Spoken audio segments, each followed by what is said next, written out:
This is MoMakki, and you are watching another episode of Studio Time. Today, we'll talk about how I get my kicks hitting so hard, or my 808s hitting so hard.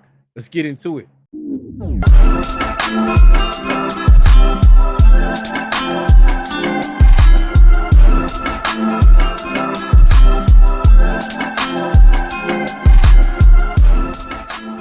All right, so let's get right into it. All right, so this track right here is my 808. As you can see here, I have the API console on it, and I have the SSL. This right here is just a analog meter. Now I don't have anything going on the API or the SSL. They're just pretty much on there. This is one of my templates that I like to use. And if I'm not using them, then I just leave them on there, but I don't really, nothing's being processed. The one that's doing all the heavy lifting right now that I always have on all of my kicks and all of my 808s is Sound Toys Devil Lock. Now, they make two versions of this. They have the Devil Lock and the Devil Lock Deluxe.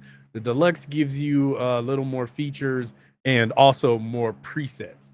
But for the kicks and the 808s, I typically use just the regular Devil Lock. On the like my basses, I'll tend to use the Deluxe because of the extra settings. So I will play just this 808 with and without the Devil Lock, so you can hear what it's doing.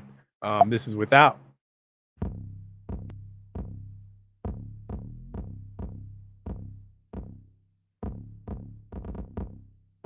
I mean, pretty good, right? But then when you add the Devil Lock,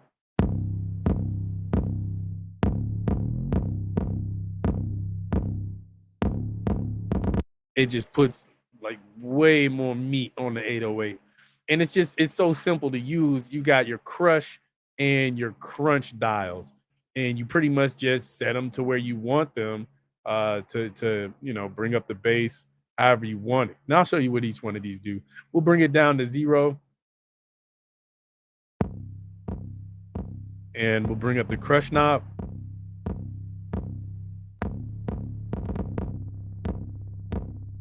And I think I had it on 3. And then the crunch. I mean, so you could really crunch it if you want.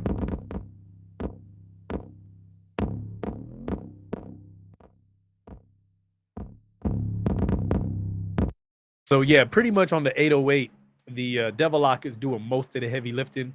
But then I also have Smart EQ on here, and I'll let you see what that's doing. And it's not doing really much. If you listen to it, it sounds more like a volume increase than anything. But I'll play it with it off first.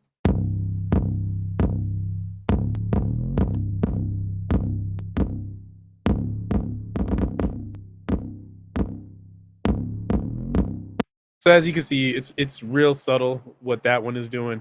And then I also have Smart Compressor, and this is the Smart Compressor 1. They also make a 2, but I did this before the 2 was out. And it's basically just giving some gain reduction, so it's just making it a little bit tighter. And I'll play it without.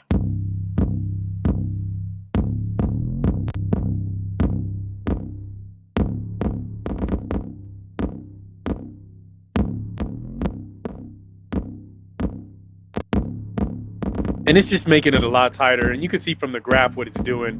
The orange up here is the gain reduction. You can see where it was up here on this ghost image, and then below it is where it's putting it out right now in real time.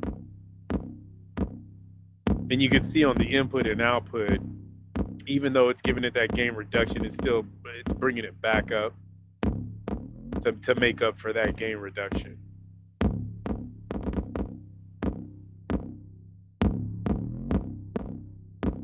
So I'll play it all without everything.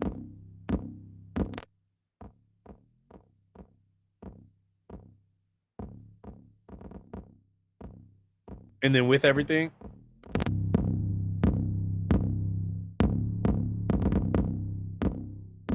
So as you can see, there's a huge difference in what the plugins are doing here. Like different from what, my vocals do, which is real subtle things.